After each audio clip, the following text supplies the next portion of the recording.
எத்தனை நீர் சென்றாலும் சமுத்திரம் மாறாமல் உள்ளதோ அதே போல சப்தம் ஸ்பர்ஷம் ரூபம் ரசம் கந்தமாகியவை எவ்வளவு வந்து தாக்கினாலும் இந்த ஞான நிஷ்டையில் இருப்பவன் மாறுவதே கிடையாது, விகாரமற்று இருக்கிறானோ இல்லையோ. மூன்றாவது நிலை என்ன பார்த்தோம்? துக்கத்துக்கு காரணம் இருந்தாலும் துக்கப்படாமல் இருக்க வேண்டும், சுகத்தின் காரணம் இருந்தாலும் சுகப்படாமல். அப்ப விகாரமே அறையக்கூடாது, மாறுதலே மனோநிலையில் ஏற்படக்கூடாது. அதற்கு எடுத்துக்காட்டாகத்தான் சமுத்திரத்தையும் நதிகளையும் கூறினார். இது மூன்றாவது நிலை. நான்காவது நிலை, நடந்ததே தெரியாதோ இல்லையோ, துக்கத்துக்கு காரணம் ஏற்பட்டது, யாரோ ஒருத்தர் பிடித்தவர் ஒருவர் இறந்து விட்டார் அப்படின்னு சொன்னா துக்கம் வரும்.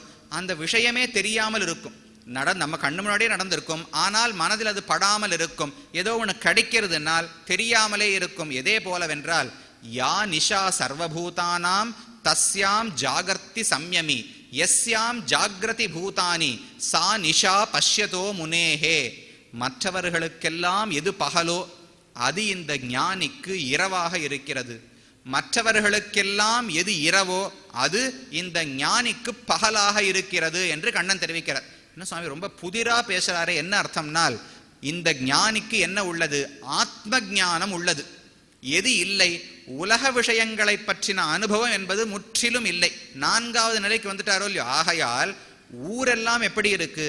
உலக விஷயங்களின் அனுபவம் நன்னா நிறைய இருக்கு, ஆத்மாவை பற்றின ஞானம் இல்லவே இல்லை. ஆனால் ஞானிக்கு ஆத்மாவை பற்றின ஞானம் பகல் போலே வெளிச்சமாக உள்ளது, விஷயங்களை பற்றின அனுபவம் ராத்திரியை போலே இருட்டாக உள்ளது, பிரகாசிப்பதே கிடையாது. அப்படி இருப்பவன் தான் ஸ்தித பிரஜன், ஞான நிஷ்டையை அடைந்தவன் என்று கண்ணன் தெரிவித்தார். இது ஒரு பக்கம் எப்படி ஒருவன் அந்த இந்திரியங்களை கட்டுப்பாட்டில் கொண்டு வர வேண்டும் என்று. இதில் ஒரே ஒரு சூக்ஷ்மம் உள்ளது. இந்த சொல்லி முடிச்சுட்டு அடுத்ததாக கண்ணன் அதைத்தான் தெரிவிக்கிறார். அர்ஜுனா, இதுல ஒரு சின்ன முடிச்சு இருக்கு. எவன் ஒருவன் இந்திரியங்களை முழுவதுமாக ஜெயித்தானோ அவனால்தான் ஆத்மாவை முழுவதுமாக தெரிந்து கொள்ள முடியும். ஆத்மாவை உள்ளபடி தெரிஞ்சுக்கணுமோ இல்லையோ, அதற்கு என்ன செய்ய வேண்டும்? அவரையே நினைத்து கொண்டிருக்க வேண்டும். நினைக்க வேண்டும் என்றால் இந்திரியங்கள் கட்டுப்பாட்டில் இருக்க வேண்டும். அப்ப முதல் வரி எழுதிக்கோங்கோ, ஆத்மாவை உண்மையாக அறிய வேண்டும் என்றால் இந்திரியங்களை முழுவதுமாக ஜெயித்திருக்க வேண்டும் சொல்லிட்டாரா? அடுத்த ஸ்லோகம் கண்ணன் சொல்றார், இந்திரியங்களை முழுவதுமாக ஜெயிக்க வேண்டும் என்றால் ஆத்மாவை உள்ளபடி அறிந்திருக்க வேண்டும். அப்படியே மாற்றி சொல்லிட்டார். ஏனென்றால் அவர் காரணம் சொல்லுகிறார். ஏற்கனவே நமக்கு ஒன்று பிடிச்சிருக்குன்னு வச்சுக்கோங்களேன், இந்த பூச்சி எல்லாம் இருக்குமோ இல்லையோ, 100 காலோட சேர்ந்து நடந்து போகுமே, அது எப்படி பண்ணும்? ஒரு இடத்திலிருந்து இன்னொரு இடத்துக்கு போகணும்னால் தன்னுடைய உடலில் ஒரு பகுதியை தூக்கி அடுத்த இலையில் வைத்து விடும். ஒரு கால் அங்க வச்சுட்டு இங்கிருந்து விட்டு விட்டு உடல் முழுக்க அங்க இழுத்துன்றமோ இல்லையோ, அதே போல இந்திரியங்களுக்கு விஷயமே இல்லாமல் வைக்க முடியாது. இதுவரை உலக விஷயங்களில் ஆசையோடு இருந்தோம், இப்ப அதை கட்டுப்பாட்டுக்கு கொண்டு வர வேண்டும் என்றால் வேறு விஷயத்தில் திருப்ப வேண்டும். ஆகையால் இந்த இந்திரியங்களை கொண்டு எதை அனுபவித்தோமோ, உலகத்தில் இருக்கும் சப்தம் ஸ்பர்ஷம் ரூபம் ரசம் கந்தம், அவற்றை விட இன்னும் உயர்ந்ததான ஏதோ ஒரு பொருளை காட்டணும். அந்த பொருளை பார்த்தால்தான் அந்த மனசில் இருக்கக்கூடிய ஆசை முழுவதுமாக போகும். ஏன்னா இது ஆசை என்பதோடு மட்டுமல்ல, வாசனை வாசனை என்று ஒன்று தெரிவிப்பார்கள். இத்தனை ஜென்மங்களாக உலக விஷயங்களை அனுபவித்து அனுபவித்து நமக்கு ஒரு பதிவுகள் இருக்குமோ இல்லையோ, அந்த பதிவுகளோடு சேர்ந்து நீங்க வேண்டும். அப்படின்னா தான் திருப்பி வராது. நான் இப்போ 10 நாள் சேர்ந்தாப்புல யோகம் பண்ணேன், இந்திரியங்களை கட்டுப்படுத்தினேன், ஆசையெல்லாம் போயிடு சுவாமி அப்படின்ட்டு 4 நாள் விட்டுட்டேன்னா தானா மறுபடியும் வந்துடும். ஏனென்றால் அனாதி காலமாக கோடிக்கணக்கான பிறவிகளில் இதையே தானே பண்ணி பண்ணி பழகி இருக்கிறேன். அப்ப அந்த வாசனை போகும் அளவுக்கு இது நான் பலமாக செய்ய வேண்டும், இந்திரியங்களை கட்டுப்படுத்த வேண்டும். அதற்கு ஒரே வழி, இதைவிட இன்னும் இனிமையான ஒரு விஷயத்தை காட்டினால்தான் இந்திரியங்கள் அதை பிடித்துக் கொள்ளும், உலக விஷயங்களை விடும். அது என்ன விஷயம்? ஆத்மாதான். உலகத்தில் இருக்கும் ஆனந்தத்தை விட ஆத்மாவை அறிந்து அதனால் வரும் ஆனந்தம் அதிகமானது. ஆகையால் கண்ணன் தெரிவிக்கிறார், ஆத்மாவை உள்ளபடி அறிந்தால்தான் இந்திரியங்களை ஜெயிக்கலாம், இந்திரியங்களை ஜெயித்தால்தான் ஆத்மாவை உள்ளபடி அறியலாம் என்று சொன்னார். அர்ஜுனனுக்கு புரியல, நீரே தான் சொல்றீர். அடுத்தடுத்த ஸ்லோகம் எப்படி ஒன்னு இன்னொன்னுனால வருது, அது இதனால வருதுன்னா அந்யோன்யாஸ்ரயம் அப்படின்னு தோஷம் வருமேனால் ஆம் வரும். அதற்காகத்தான் பரிகாரம் சொல்லுகிறேன்.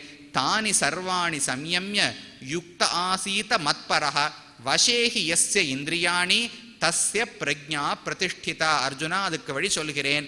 இந்திரியங்களை ஜெயித்தால்தான் ஆத்மாவை பார்க்க முடியுமோ இல்லையோ, உண்மை. இந்திரியங்களை ஜெயிப்பதற்கு முன்னால் ஆத்மாவை உள்ளபடி அறிய முடியாதோ இல்லையோ, உண்மை. அப்ப என்ன செய்வது என்றால், இந்திரியங்களுக்கு இந்த உலக விஷயங்களை விட உயர்ந்த ஒரு விஷயத்தை காட்டணும், அவ்வளவுதானே.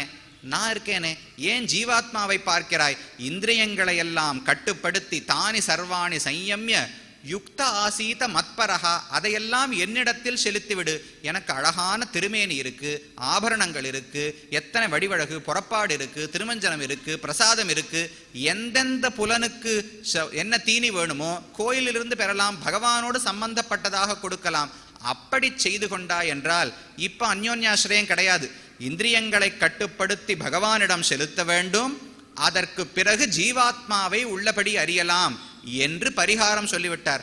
ஏன்? பகவானை நினைத்தால், அவர் இடத்தில் நாம் இந்திரியங்களை லயிக்க விட்டால் நமக்கு ஏன் மனசு ஒருமைப்பாடு வருமா என்றால் வரும் என்று தெரிவிக்கிறார்கள். யதாக்னி ருத்தத சிகா கக்ஷம் தகதி சானிலஹா ததா சித்தஸ்திசோ விஷ்ணுஹு யோகினாம் சர்வ கில்பிஷம். எப்படி ஒரு நெருப்பானது நன்னா காத்தும் அடிக்கிறது, நெருப்பு நன்னா எரிஞ்சுட்டு இருக்குன்னு வச்சுக்கோங்க, அதில் நீங்க எதை தூக்கி போட்டாலும் உடனே எரித்து விடுமோ இல்லையோ, அதே போல ஹிருதயத்தில் விஷ்ணு என்கிற பகவான் இருந்தார் என்றால் யோகிகனுடைய ஹிருதயத்தில் இருந்து கொண்டு அங்கே இருக்கக்கூடிய அழுக்குகள் அனைத்தையும் அவர் எரித்து விடுகிறார். சித்தஸ்திதோ விஷ்ணு, சித்தத்தில் இருக்கக்கூடிய விஷ்ணுவானவர் யோகிகளுடைய சர்வ கில்பிஷம், எல்லா அழுக்குகளையும், ரஜோகுணம் தமோகுணம் பழைய வாசனைகள் ஆசை பாசம் இது எல்லாவற்றையும் அறுத்து விடுகிறார் என்று சாஸ்திரம் கண்ணனே தெரிவிக்கிறார். அதனால்தான் பகவானும் தேவை. ஞான யோகம் பண்ணுவதற்கு இதுவரைக்கும் நாம பார்த்தோமோ இல்லையோ, எங்கேயான பகவான் உள்ள வந்தாரா? எங்கேயுமே இல்லையான்னு கேட்டால் தேவைப்படுகிறார். இந்திரியங்களை கட்டுப்படுத்துவதற்கு உயர்ந்த ஒரு ஆலம்பனம் வேண்டும். அந்த விஷயத்தில் இந்திரியங்களை செலுத்தினால்தான் கட்டுப்படுத்தவே முடியும். ஆகையால் பகவானை பற்றி தியானிக்க வேண்டும், அறிய வேண்டும். நன்னு நின்னு யோக நீதி நண்ணுவார்கள் சிந்தையுள் சென்னிருந்து தீவினைகள் தீர்த்த தேவதேவனே என்று திருமிழிசையாழ்வார் பாடுகிறார். நன்னிருந்து யோக நீதி நண்ணுவார்கள் சிந்தையுள், நன்று இருந்து நல்ல ஆசனம் எல்லாம் இட்டுக்கொண்டு அஷ்டாங்க யோகம்னு சொல்றோமோ இல்லையோ, யமம் நியமம் ஆசனம் பிராணாயாமம் பிரத்யாகாரம் தாரணா தியானம் சமாதி என்று 8 அங்கங்கள் யோகத்துக்கு உண்டு. அப்பேற்பட்ட யோகத்தை செய்பவன் நன்று நின்று யோக நீதி நண்ணுவார்கள், ஞான யோகம் செய்கிறாரோ இல்லையோ, அவர்களுடைய சிந்தையுள் சென்று நின்று, பகவான் சென்று அங்கு இருக்கிறாராம். இருந்து என்ன பண்றார்? தீவினைகள் தீர்த்த தேவதேவனே, அந்த நெஞ்சத்தில் ஆத்மாவிடம் இருந்த பாபங்களை எல்லாம் போக்கி அதனால் ரஜோகுண தமோகுணத்தை குறைத்து அந்த ஆத்மா தன் மனதை கட்டுப்படுத்துவதற்கு வழிவகுக்கிறார் பகவான். ஆகவே முதலில் இந்திரியங்களை கட்டுப்பாட்டில் கொண்டு வர வேண்டும். அதற்கு 4 நிலைகளை சொன்னார். அதற்கடுத்து ஜிதஸ்வாந்தைஹி பரிசுத்த ஆத்மனி ஸ்திதிஹி, அடுத்து என்ன செய்ய வேண்டும்? சுத்தமான ஆத்மாவை பற்றி நாம் நினைக்க வேண்டும். இதுதான் ஞான யோகத்தினுடைய அடுத்த செயல். 2ஐயும் சேர்த்து பண்ணணும். இந்திரியங்களை கட்டுப்படுத்திண்டே வரணும். அதே சமயத்தில் இன்று 10 நிமிஷம் தியானத்தை தொடங்க வேண்டும். நாளை 12 நிமிஷம், இன்னொரு 10 நாள் கழிச்சு 30 நிமிஷம், இன்னும் கொஞ்ச நாள் போய் 1 மணி நேரம். இப்படி மெதுமெதுவாக ஆத்மாவை பற்றின தியானத்தை வளர்க்க வேண்டும். ஆரம்பிக்கிறச்சே 1 மணி நேரம்னால் இன்னும் இந்திரியங்கள் கட்டுப்பாட்டுக்கு வரல, தியானம் பண்ண முடியாது. ஆட்டம் முழுக்க இந்திரியங்கள் வரட்டும், அப்புறமா தியானம் பண்ணலாம்னால் என்னைக்கு நான் என்னைக்கு யோசிப்பது? அதனால் இப்போதே பகவானை பற்றின தியானத்தை தொடங்கி அதே சமயத்தில் இந்திரியங்களையும் கட்டுப்படுத்தி ஜீவாத்மாவினுடைய உண்மை நிலையை புரிந்து கொள்ள வேண்டும். அந்த 2வது படி ஆத்ம தியானம்னு சொல்றோமோ இல்லையா, ஆத்மாவை பற்றின சிந்தனம். அந்த சிந்தனத்தை செய்து கொண்டே இருந்தால் ஜிதஸ்வாந்தைஹி பரிசுத்த ஆத்மனி ஸ்திதிஹி, அப்படி நினைத்து கொண்டே இருந்தால் அதுதான் ஞான யோகம் என்று சொல்லப்படுகிறது. இது யாராலே செய்யப்பட்டது? பிரஹ்லாதன் செய்தார். பிரஹ்லாதன் பக்தன் தான், ஆனால் பக்தி யோகம் பண்ணோம்னால் அதற்கு முன்னாடி ஞான யோகம் இருக்க வேண்டும். அதில் 4வது நிலையான வசீகார சம்ஞா அளவுக்கு அவனுக்கு இருந்தது என்று பாகவதத்தில் தெரிவிக்கப்படுகிறது. அப்ப பரதர், ஆதி பரதர், ஜடபரதர் செய்தார், அவருடைய தம்பிகள் செய்தார்கள், விஸ்வாமித்திரர் செய்தார். இவர்கள் அனைவரும் ஞான யோகத்தையும் கடைபிடித்து வந்தார்கள். இதை செய்து கொண்டே வந்தால் யோகம் யோகம் என்று ஒன்று சித்திக்கும். கர்மயோகத்தை செய்து கொண்டே வந்தால் ஞான யோகம் கிடைக்கும்னு சொன்னேனோ இல்லையோ, ஞான யோகத்தை செய்து கொண்டே வந்தால் அதன் பயன் என்னன்னால் யோகம் என்கிற ஆத்ம அவலோகனம், ஆத்ம சாட்சா்காரம் என்று தெரிவிப்பார்கள். சாட்சா்காரம் என்றால் பிரத்யக்ஷமா பார்த்தேன்னு சொல்றோமோ இல்லையோ, நான் என் 2 கண்ணால பார்த்தேன், பிரத்யக்ஷமா பார்த்தேன், பகவான் பிரத்யக்ஷமாக ஆனார், மறைந்து இருந்தவர் திடீர்னு கஜேந்திராழ்வான் அழைத்தவுடன் அங்கு பிரத்யக்ஷமானார் அப்படின்னு சொல்றோம். அப்படின்னா என்ன? புலன்களால் அறிதல், இதுதான் பிரத்யக்ஷம் என்று பெயர். இதுவரை நாம் என்ன செய்தோம்? சாஸ்திரங்களிலிருந்து கேள்வி ஞானத்தை மட்டும்தான் பெற்றிருந்தோம். சாஸ்திரம் ஜீவாத்மா நித்தியமானவர் என்று கூறுகிறது, சாஸ்திரம் ஜீவாத்மா உடலை காட்டிலும் வேறுபட்டவர் என்று கூறுகிறது, சாஸ்திரம் ஜீவாத்மா அணுவானவர், ஞானஸ்வரூபனானவர், பகவானுக்கு அடிமை, தாசன் என்று கூறுகிறது. இது முதல் நிலை. புத்தகங்களை படித்து ஆச்சாரியனிடம் உபதேசத்தை கேட்ட கேள்வி ஞானம், இது முதல் நிலை. இது கர்மயோகம் பண்றதுக்கு முன்னாடியே வேணும்.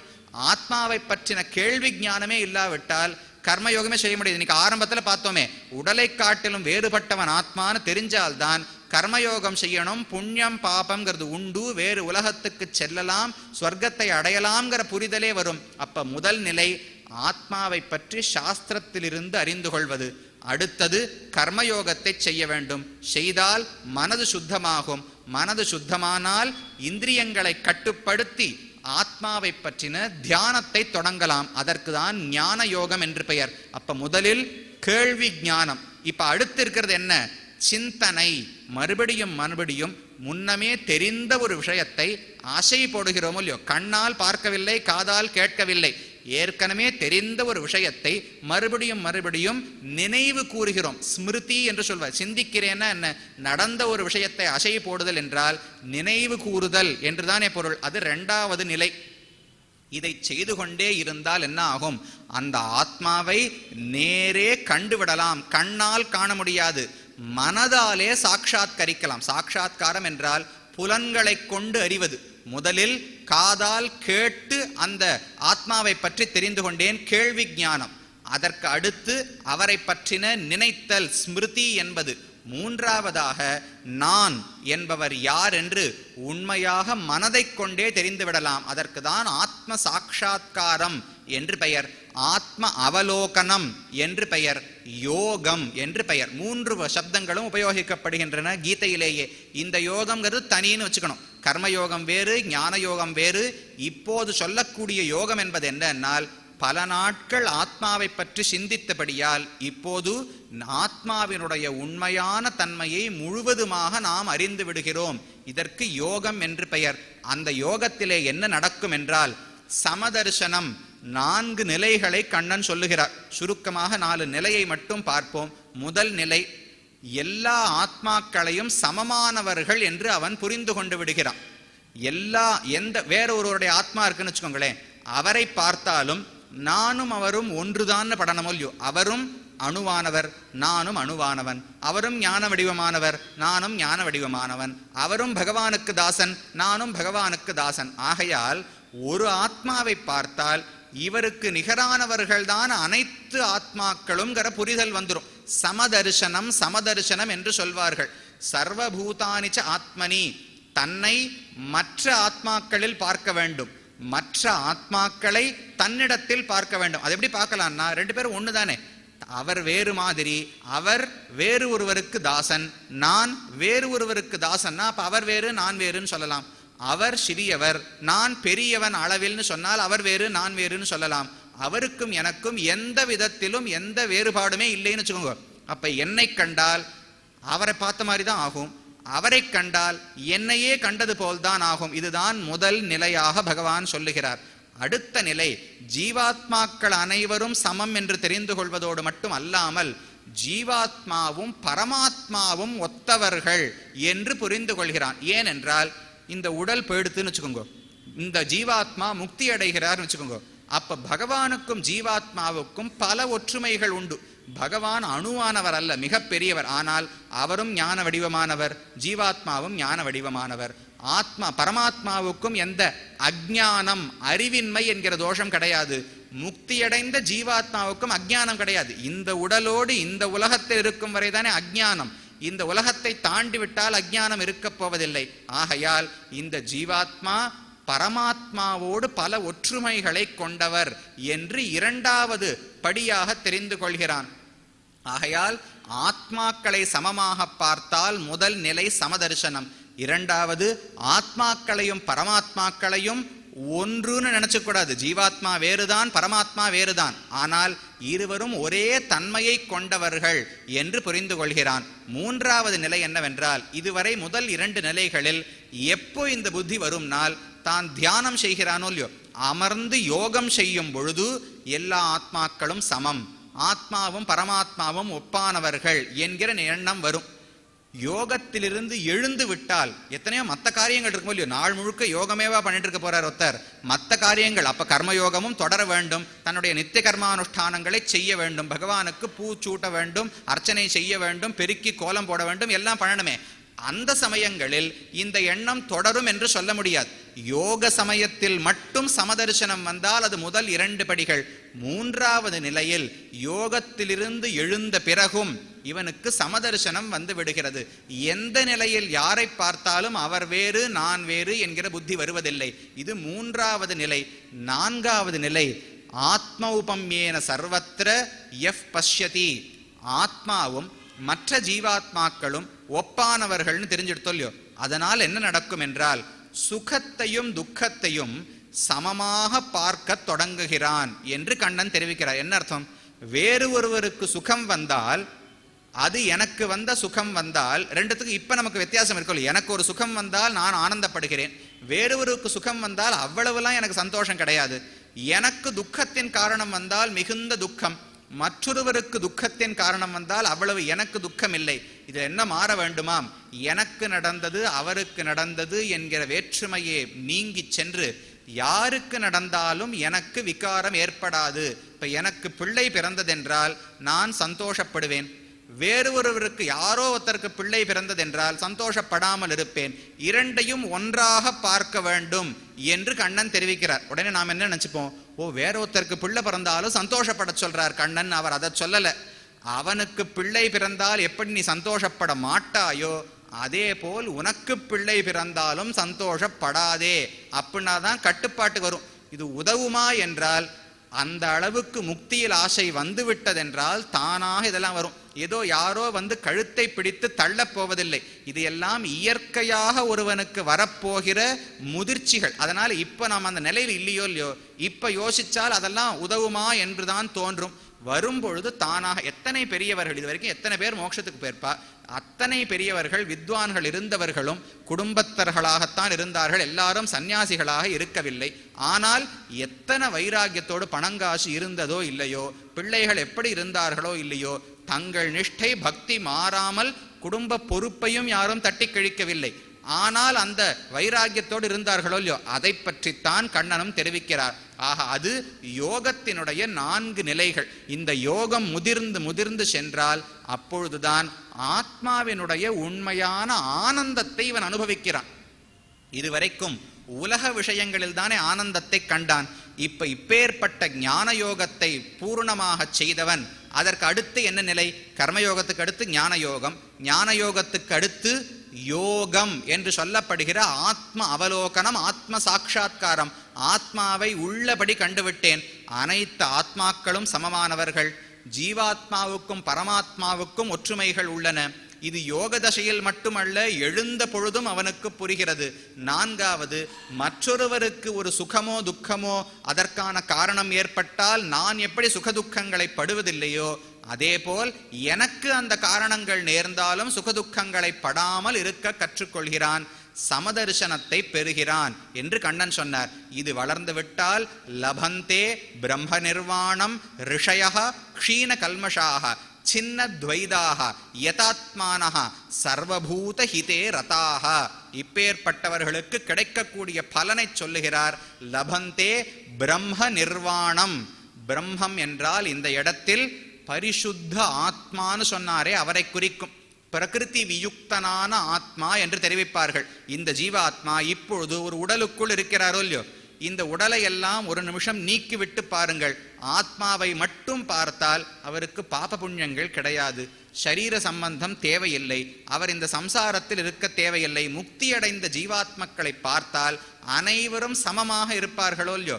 ஆகையால் பிரம்ம நிர்வாணம், அந்த ஜீவாத்மாவுக்கு பிரம்மம் என்று பெயர். அவரை அனுபவிப்பதான ஆனந்தம். நிர்வாணம் என்றால் உயர்ந்த ஆனந்தம் என்று பொருள். அப்ப ஒருவன் இப்படி ஞான யோகத்தை கடைபிடித்து யோகம் என்கிற ஆத்ம சாட்சா்காரத்தை பெற்றுவிட்டான் என்றால் லபந்தே பிரம்ம நிர்வாணம். அப்பொழுது ஒரு புது வழியில் அவனுக்கு ஆனந்தம் வர தொடங்குகிறது. இதுவரைக்கும் கண்ணால பார்த்து ஆனந்தம், காதால கேட்டு ஆனந்தம், இதெல்லாம் மட்டும்தான் தெரியும். உள்ள இருக்கிற ஆத்மா இயற்கையாக இருக்கும் ஆனந்தத்தை இதுவரை அனுபவித்ததே கிடையாது. அது எப்ப வரும்னால் சமதர்சனம் ஏற்பட்டு விட்டால் லபந்தே பிரம்ம நிர்வாணம். யார் அடைகிறார்கள்? நம்ம தலைப்புக்கு கண்ணன் வரார்.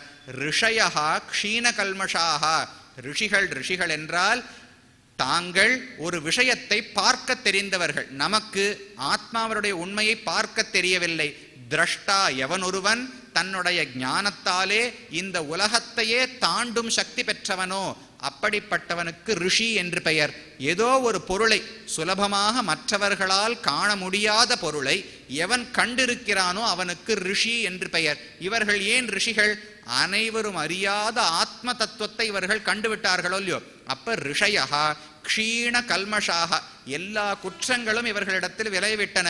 கர்மயோகத்தை செய்துதானே மேலே வந்திருக்கிறார்கள். அதனால் குற்றம் நீங்கியவர்களான ரிஷிகள் ஆத்மாவாகிற ஆனந்தம், ஆத்மாவே ஆனந்தமே வடிவமானவர். ஒரு சின்ன எடுத்துக்காட்டு சொல்றேன். தூங்குறோம் இல்லையோ, இரவில் தூங்கும் பொழுது கண்ணு எதையும் பார்ப்பதில்லை, காது எதையும் கேட்பதில்லை. எந்த ஆனந்தமும் நமக்கு பொதுவாக நாம் அனுபவிக்கக்கூடிய சுகம் எதுவுமே நமக்கு கிடையாது. ஆனால் காலை தூங்கி எழுந்தவுடன் சுகமாக தூங்கினேன், ஆனந்தமா தூங்கினேன்னு சொல்றோம். எங்கே அந்த ஆனந்தம் வந்தது? எந்த பொருளையும் பார்க்கவில்லை, எதையும் முகரவில்லை, எதையும் தொடவில்லை, எதையும் கேட்கவில்லை, புலன்கள் எதுவும் வேலையே செய்யவில்லை, மனசு ஸ்வப்னத்தை கூட காணவில்லை. ஸ்வப்னம் கண்டாலாவது சுகமா நல்ல ஸ்வப்னமா பார்த்தேன் சுகப்பட்டேன்னு சொல்லலாம். மனது கூட செயல்படுவதை நிறுத்தி ஆழ்ந்த உறக்கத்தில் இருந்து விட்டு ஒருத்தர் எழுந்திருக்கிறாரோ இல்லையோ, சுகமாக தூங்கினேன்னு சொல்றார். எந்த சுகத்தை அனுபவித்தார் என்றால் அதுதான் ஆத்மாவினுடைய இயற்கையான சுகம். எல்லாருக்குமே நான் எனக்கு பிடித்தவன் தானே. யாருக்காவது தன்னைத்தானே பிடிக்காதவர்னு யாரையான்னு சொல்லுவாளா? சில பேர் என்ன செய்கிறார்கள்? தற்கொலை செய்கிறார்களே, அவர்கள் கூட நான் நன்றாக இருப்பதற்கு ஒரே வழி இந்த பிறவியை முடித்துக் கொள்வது என்று நினைக்கிறார்களே தவிர நான் எனக்கு வேண்டாதவன் அவர்களும் நினைப்பது கிடையாது. ஜீவாத்மா தனக்கு என்றைக்குமே பிரியமானவர் தான். அப்ப ஜீவாத்மா தன்னைத்தான் முழுவதுமாக புரிந்து கொண்டால் அதுவே ஒரு ஆனந்தத்தை கொடுக்கும். அதுதான் பிரம்ம நிர்வாணம்னு இந்த இடத்தில் தெரிவிக்கிறார். அப்ப ரிஷிகள் ஆத்மாவினுடைய உண்மை நிலையை அறிந்து கொண்டால் லபந்தே பிரம்ம நிர்வாணம் ரிஷய க்ஷீண கல்மஷாக சின்ன துவைதாக. அவர்களுக்கு இந்த பசி, தாகம் அல்லது இந்த குளிர்ச்சி, வெப்பம், இதை போல துவைதங்கள், ரெட்டைகள் எல்லாம் உலகத்தில் இருக்கே, லாபம் தோல்வி, ஜெயம் தோல்வி, இதெல்லாம் இருக்கே, இது எதுவுமே அவர்களை தாக்காது. அதற்கு மேலே கடைசியாக சொல்லுகிறார், சர்வபூத ஹிதே ரதாக. அனைத்து ஜீவராசிகளும் நன்றாக இருக்க வேண்டும் என்ற ஆசை உடையவர்கள். இப்ப எப்படி அந்த எண்ணம் வந்ததுன்னால் கடைசி படி என்ன? சமதர்சனம். அனைத்து ஆத்மாக்களும் சமமானவர்கள் தெரிந்து கொண்டார்களா? அப்ப யாருக்குள் இருக்கும் ஆத்மாவும் தன்னை போன்றவர் தானே. அப்ப அவரும் பகவானுக்கு தாசன், நானும் பகவானுக்கு தாசன். ரெண்டு தொழிலாளிகள் ஒரே நிறுவனத்துல இருந்தால் அவர் கெட்டு போனோம்னு இவர் பொதுவா நினைக்க மாட்டாரோ இல்லையோ. அவர்களுக்குள்ள பகை இருந்தால் வேறு விஷயம். ரெண்டு பேரும் தங்களுக்குள் விருப்பு வெறுப்பு இல்லாமல் அவருக்காக நான் இந்த நிறுவனத்தில் வேலை செய்கிறேன் இருந்தால் ரெண்டு பேரும் சேர்ந்துதானே முயற்சி செய்வார்கள். அப்ப அவரும் தாசன், நானும் தாசன் என்று இருந்தால் யாரொருவர் துன்பப்படுவதையும் கண்டு என்னால் சும்மா இருக்க முடியாது. அதனால் சர்வபூத ஹிதே ரதாக. அனைத்து ஜீவராசிகளுடைய நன்மையிலும் ஆசை கொண்டவர்களான, பாபங்கள் நீங்க பெற்றவர்களான ரிஷிகள் பிரம்ம நிர்வாணம் ஆத்மாவை அனுபவித்து அதனால் உயர்ந்த சுகத்தை பெறுகிறார்கள் என்று கண்ணன் தெரிவிக்கிறார். இதுதான் ரிஷியினுடைய தவம், மகரிஷிகளின் தவம். அவர்கள் செய்தது இந்திரியங்களை கட்டுப்படுத்தினார்கள். வியாசர் இருந்தார், சுகர் இருந்தார், பராசர் இருந்தார், வசிஷ்டர் இருந்தார் என்றால் இந்திரியங்களை முழுவதுமாக கட்டுப்பாட்டில் வைத்தவர். வியாசருக்கு சுகருக்கு எதுவுமே தெரியாது. ஆணா பெண்ணா, யார் முன்னால் இருக்கிறார்கள் எதுவுமே தெரியாத அளவுக்கு பிரம்மத்திலேயே லயித்தது அவர்களுடைய மனது. அப்பேற்பட்ட மகரிஷிகள் செய்த தவம், அவர்கள் மேற்கொண்ட ஒரு வழிமுறைதான் ஞான யோகம் என்பது. அது இன்றைய தலைப்பை பார்த்தோம். அடுத்ததாக நாம் பார்க்க வேண்டியது மகனின் தவம். மகன் என்றால் யார், அவர் என்ன தவம் செய்தார்? அடுத்தது உங்களுக்கே தெரிஞ்சிருக்கும். கர்மயோகம் ஞான யோகம் ஆயிற்றென்றால் அடுத்து வர இருப்பது பக்தி யோகம். பக்தி யோகத்தை செய்த மகன் யார்? பிரஹ்லாதனை பற்றித்தான் நாளை பார்க்க போகிறோம். பக்தி என்றால் என்ன? கர்மயோகம் ஞான யோகம் செய்தார்கள், அதிலிருந்து ஆத்ம சாட்சா்காரம் ஏற்பட்டது. இதுவரைக்கும் பகவானை பற்றின ஒரு பேச்சே இல்லையே, அவரை பற்றி என்ன புரிந்து கொள்ள வேண்டும், எப்படி அவரை சென்று அடையறதுக்கு இது எல்லாம் வழியாக ஆகும். மோட்சத்துக்கான தவம்னு சொல்லித்தான் ஆரம்பிச்சிருக்கோம், மாதவம் என்று. கர்மயோகத்தை செய்தது ஞான யோகத்தை அடைவதற்காக, ஞான யோகம் செய்தது ஆத்மாவை ஜீவாத்மாவை புரிந்து கொள்வதற்காக. மோட்சத்துக்கு இவை வழிவகுக்கும் என்பதை கீதையில் அழகாக கண்ணன் தெரிவிக்கிறார். எத்தனை உபனிஷத்துக்களும் தெரிவிக்கின்றன.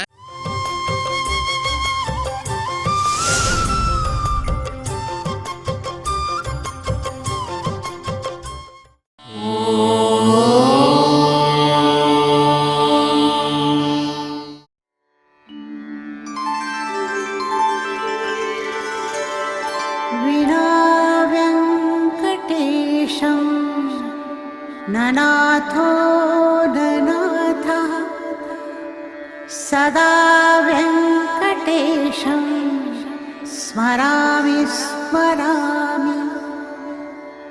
हरे वेङ्कटेश प्रसीद प्रसीद, प्रियं वेङ्कटेश प्रयच्छ प्रयच्छ।